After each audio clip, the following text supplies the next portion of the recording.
बिस्मिल्लाहिर्रहमानिर्रहीम, अस्सलाम वालेकुम। पाकिस्तान और दुनिया भर में देखने और सुनने वालों को अब्दुल कादिर का सलाम। व्लॉग शुरू करने से पहले मैं हामिद मीर साहब का प्रोग्राम देख रहा था तो उसके हेडर में लिखा था, गैर यकीनी सियासी हालात की चेयर लिफ्ट पर पूरा पाकिस्तान लटका हुआ है। वैसे सूरत हाल कुछ ऐसी है और बडग्राम जैसा एक रेस्क्यू ऑपरेशन जो है वो पाकिस्तान की सियासत, मईशत और आइन को भी दरकार है। आज सुबह सुबह खबर मिली डॉलर रुपए के मुकाबले में बहुत ऊपर जंप कर गया, पकड़ा ही नहीं दे रहा। 300 से ऊपर, मतलब इमेजिन करें डॉलर 300 से ऊपर। और बिजली के बिलों ने जो आवाम का हाल किया है, जो आवाम का मीटर शॉर्ट किया है इन एक्चुअल। मसाजिद में किस किस्म के ऐलानात हो रहे हैं मैं यहाँ पर नहीं कहना चाहता, कहीं ये ना कि मैं कोई सिविल नाफरमानी शुरू कर रहा हूँ। मसाजिद में अजीबोगरीब ऐलानात हो रहे हैं। फिर रही सही जो कसर है वो पेट्रोलियम मसनूआत की कीमतों ने निकाल दी है। और बहुत कुछ इस वक्त ऐसा लग रहा है, ऐसा लग क्या रहा है बल्कि ऐसा है कि बिगाड़ की तरफ जा चुका है और बहुत कुछ हर आने वाले दिन के साथ बिगड़ रहा है। और इक़्तिदार की राहदारियों से लेकर अदल के ऐवानों तक पूरी कौम मुंतज़िर है कि कहीं तो दुरुस्त सिमत में फ़ैसले होते नज़र आएँ ताकि आगे बढ़ें। आज इस्लामाबाद में हाई कोर्ट से इमरान खान साहब को तो रिलीफ नहीं मिला, क्या कल सुप्रीम कोर्ट से मिलेगा? क्योंकि कल सुप्रीम कोर्ट में केस सुना जाएगा।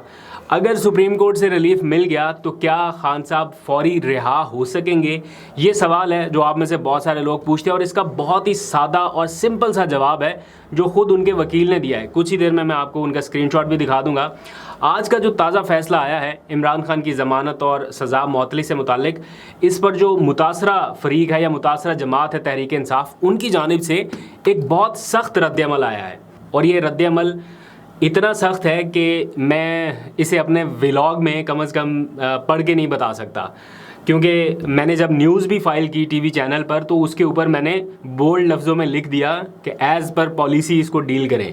मतलब कुछ ऐसी हसास किस्म की खबरें होती हैं ना जिनमें मतलब आप समझते हैं कि यार ये एडिटोरियल बोर्ड फैसला करे कि ये चलाना है या नहीं चलाना है या क्या है, तो उसमें कुछ इस किस्म के सख्त अल्फाज थे कि मुझे साथ में ये लिखना पड़ा कि एज़ पर चैनल्स पॉलिसी इसको डील किया जाए।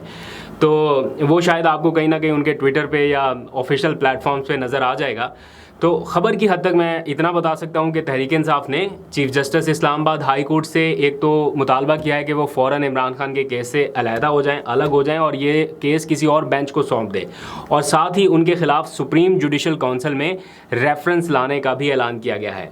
कहा गया है कि ये फ़ैसला कोर कमेटी की मुशावरत से आज़ाद अदलिया के तसव्वुर को बहाल करने की खातिर किया गया है। कब ये रेफरेंस फ़ाइल होगा मुझे मालूम नहीं, शायद इसके ऊपर तैयारी शुरू कर दी जाए, लेकिन मुझे इससे कोई ज़्यादा उम्मीद नहीं है। काजी फ़ाइज़ ईसा के ख़िलाफ़ हम पहले ही देख चुके हैं एक रेफरेंस, उसका क्या हाल हुआ आप सबके सामने, बल्कि वो रेफरेंस उल्टा पीटीआई के गले पड़ा और फिर इमरान खान साहब को वक्तन फ़वक्तन ये कहना पड़ा कि हमारा उस रेफरेंस से कोई लेना देना बराह रास्त नहीं था। कई जगहों पर वो क्लैरिफाई भी करते मामला नज़र आए, लेकिन उस तरह से क्लैरिफाई हो नहीं सका और इसीलिए मुझे इस ब्रेक थ्रू से भी कोई उम्मीद नहीं है। ब्रेक थ्रू अगर होना है तो वो वैसे ही मेरिट पर फैसले की सूरत में होना है और पीटीआई को ये लगता है कि अगर सुप्रीम कोर्ट में मेरिट पर उनका केस सुना गया तो वहाँ से उन्हें इंसाफ मिल सकता है, रिलीफ मिल सकता है। और कल है इस केस की समाअत सुप्रीम कोर्ट में। चांसेस कितने हैं, द मेन क्वेश्चन इज़। तो मेरी नज़र में जो अभी की सारी सिचुएशन है, सूरत हाल है, 50-50 चांस है। सुप्रीम कोर्ट ये भी कह सकती है कि अब तो सज़ा हो गई, आपकी जो दरख्वास्त है वो गैर मौसर हो सकती है, 10 मिनट में ये केस फारिग हो सकता है। द अदर 50% इज़ कि वो ये भी कह सकते हैं कि जहाँ से सज़ा मिली है वो अदालत तो केस सुनने की मजाज ही नहीं थी, उनके दायरा इख्तियार में ही नहीं आता, जो पीटीआई की असल प्ली भी है कि ये केस यहाँ सुनने का मजाज ही नहीं था, वो जज जिन्होंने ये केस सुन के फ़ैसला सुनाया। तो अगर सुप्रीम कोर्ट से इस टेक्निकल बुनियाद पर रिलीफ मिल गया तो इमरान खान को क्या फौरी रिहाई मिल सकेगी? द क्वेश्चन इज़ फौरी नहीं, लेकिन जल्द वो सुलाखों से बाहर देखे जा सकते हैं। रिलीफ ना मिला तो क्या होगा, ये भी एक क्वेश्चन है। तो उस सूरत में कम अज़ कम 1.5 महीना और लग सकता है। और ये बात उनके वकील शेर अफजल मरवत ने ख़ुद ट्वीट करके बताई है। और सिचुएशन भी ऐसी है, उनके बाज़ वकला ऐसा तासुर देते हैं कि बस आज ज़मानत उनकी हो गई और आज ही सज़ा मुअत्तल हुई और कल वो जेल से बाहर आ जाएंगे। ये इतना आसान प्रोसेस नहीं है। हाई कोर्ट से अगर उनकी सज़ा लेट्स सपोज के परसों केस है ना 24 अगस्त को, तो अगर मुअत्तल हो भी जाती है तो उनके 25 के करीब मुकदमात हैं जिनमें उनकी ज़मानत मनसूख है, और एक एक करके उनसे ज़मानतें लेने का वापस जो प्रोसेस है उसमें अच्छा खासा टाइम लगेगा।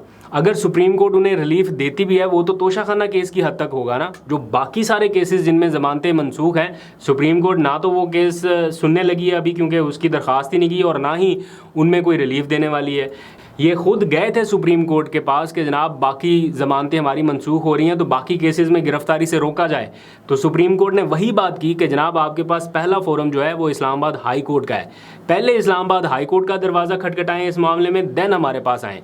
अभी तो तोशाखाना केस में है ना इस्लामाबाद हाई कोर्ट, जो बाकी इतने सारे केसेस में ज़मानतें मनसूख हो रही हैं उसके लिए भी इन्हें जस्टिस आमिर फारूक साहब की अदालत से रुजू करना पड़ेगा।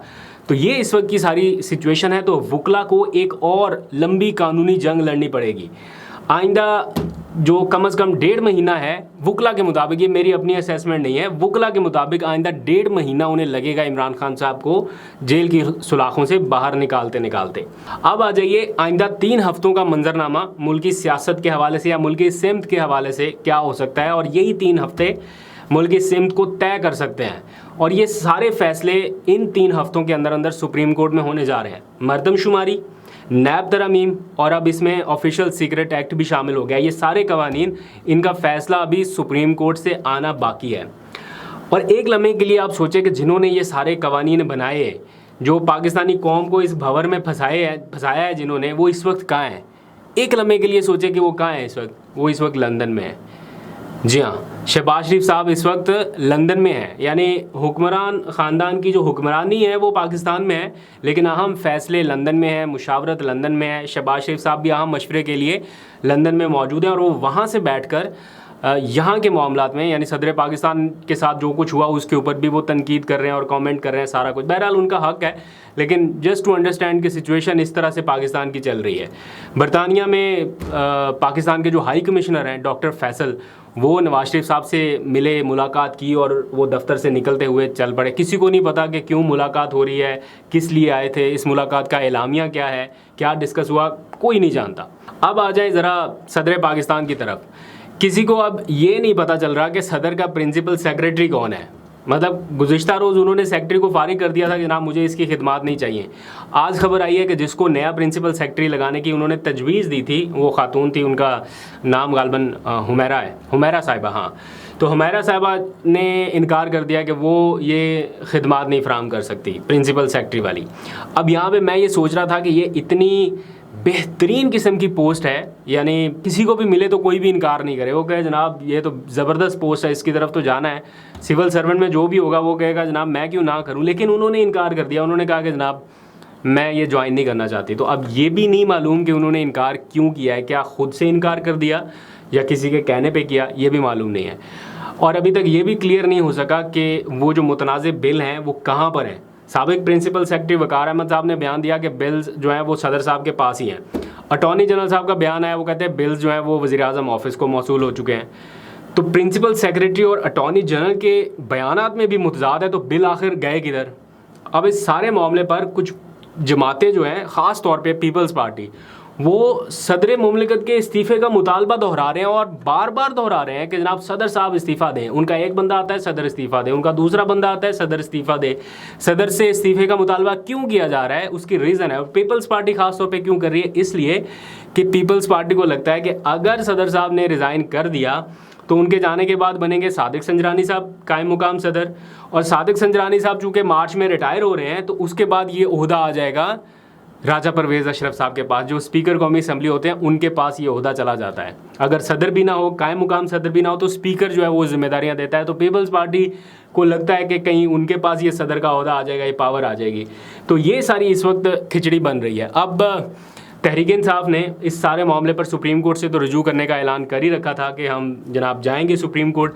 अभी उनके वकला पटिशन वगैरह तैयार कर रहे हैं, कब ये फ़ाइनल होगा मरला आपको अपडेट कर दूंगा। अभी तक के लिए इतने, अपना बहुत सा ख्याल रखिए, अल्लाह हाफ़िज़।